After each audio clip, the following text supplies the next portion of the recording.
যতই main stream বলিউডে কাজ করুন না কেন সানি লিওন, ভারতীয় গণমাধ্যম মুখিয়ে থাকে তার প্রাক্তন ক্যারিয়ার চিহ্নিত করে প্রশ্ন করার জন্য।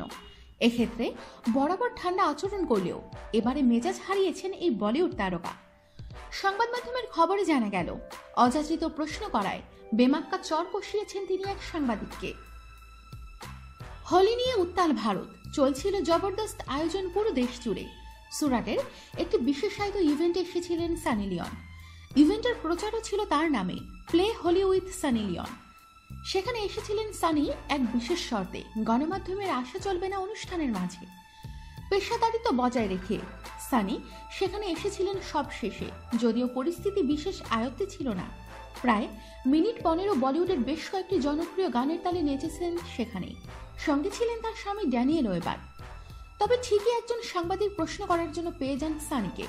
মঞ্চের একদিকে সানিকে পেয়েই তিনি জিজ্ঞেস করেন, আপনি আগে ছিলেন নীল ছবির তারকা, আবার আজ বলিউড ছবির তারকা, এখন রাতের জন্য কত নেন?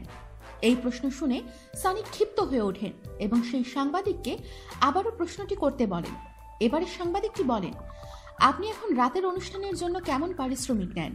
এই প্রশ্ন করার সঙ্গে সঙ্গেই সেই সাংবাদিককে চড় মারেন সানি লিওন। এ সময় সেখানকার কর্মচারী এবং আরো বেশ কিছু মানুষ উপস্থিত ছিলেন। এ বিষয়ে ভারতীয় গণমাধ্যমকে স্বামী ড্যানিয়েল ওয়েবার বলেন, জবাব যা দেওয়ার সানিই দিয়েছে, কাজেই আমরা থানায় অভিযোগ করিনি। এই ইভেন্টের আয়োজকরাও তরুণ, কলেজ পড়ুয়া, কাজেই আমরা চাই না যে ওদের ক্যারিয়ার ক্ষতিগ্রস্ত হোক। তবে যতই হোক, এরপর থেকে গুজরাটে আসার আগে সানি অন্তত 1000 খানেক বার ভেবে নেবে। আমাদের সাথেই থাকুন আর অবশ্যই সাবস্ক্রাইব করুন।